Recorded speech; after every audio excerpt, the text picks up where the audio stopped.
As small businesses here in the United States continue to close their doors because they simply cannot make enough money to stay open during this pandemic and recession, a new report has come out to show us that billionaire and millionaire megachurch pastors ended up getting their hands on millions of dollars in PPP loans from the federal government for their churches.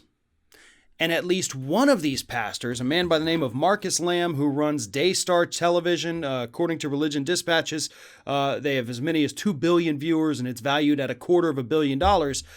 He got $4 million in PPP loans, and then he proceeded to buy a Gulfstream 5 private jet. Now, the private jet is valued at $9 million, and he only got $4 million. So, of course, he had to pony up the other $5 million. But also, as we all know, because of the new Republican tax, it's not even new anymore, it's 3 years old, but because of the Republican tax cut package, he's going to get to write off almost all of the cost of that private jet on his taxes this year too. So he took our money, our tax dollars, money that was meant to go to help small businesses survive the pandemic, and he buys himself a private jet with it, and now, after this year ends, he is going to be able to write off most of the cost of that, further fleecing the American taxpayers. What a time to be alive, right, folks? Because this is how the system works. If you have money, the system is rigged so that you can make even more money.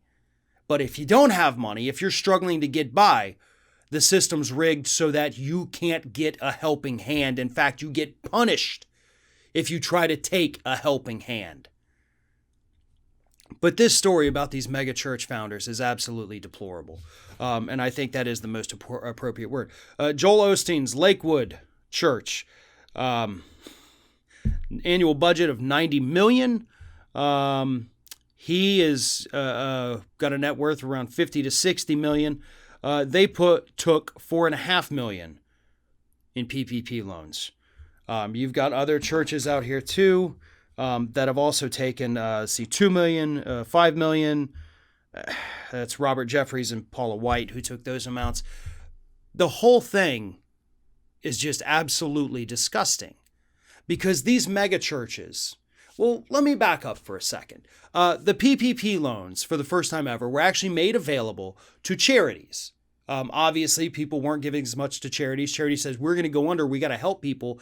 So they made PPP loans available to charities, not to churches. But these mega church pastors found a way around that. I'm sure they all run charities. And so they use that, I'm assuming in most cases, to get around those laws. Regular, average, everyday, your church down the street, they weren't able to get these PPP loans. Most of them. Some of them, I believe, did. And to be honest, I'm actually okay with that. Because I know multiple different people who work at the church. They all work at different churches, but we're in the South. It's all the church, right? They work at the church. They're not a pastor, they're not a nun, they're not a priest. They just work, they're in the clerical department, they're a receptionist, they're whatever they are. They work there. That is their job. And their job is dependent on donations going into that church. And so, yes, that's an average person just working a job. They need their business to get that loan. So I'm okay with that. But these megachurch pastors, y'all are sitting on a couple million, in the bank. And you have to take from the taxpayers. You have to take from the mom and pop shop down the street to be able to pay your employees. That's crap. You have the money on hand. That's what profits are supposed to be used for, right? In a perfect capitalistic system, that's what you would have done. But we don't have capitalism here in the United States. We really don't. We have corporate socialism. I think that is the best descriptor for what we have in the United States. It is corporate socialism.